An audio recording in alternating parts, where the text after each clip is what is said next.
bilang high blood ay isang kondisyon kung saan ang dugo ay pumipilit sa mga dingding ng mga ugat ng higit sa normal.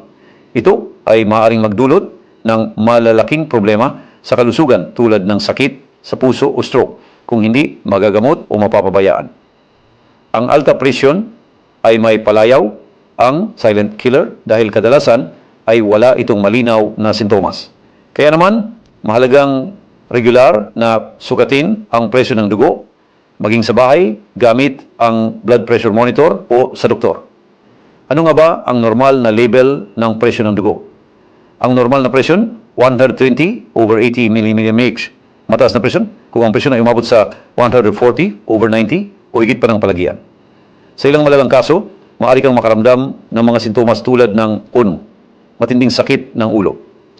2. Pagkahilo o pagdidilim ng paningin. 3. Pananakit ng dibdib. 4. Hirap sa pag-inga.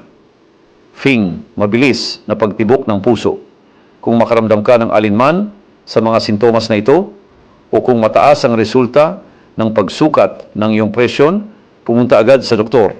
Huwag kalimutang regular na sukatin ang presyon ng dugo para sa malusog na pamumuhay. Subscribe sa channel at like kung nagustuhan ninyo ang video. Kung may tanong kayo tungkol sa alta presyon, ilagay ito sa comment section sa ibaba ng video. Thank you for watching.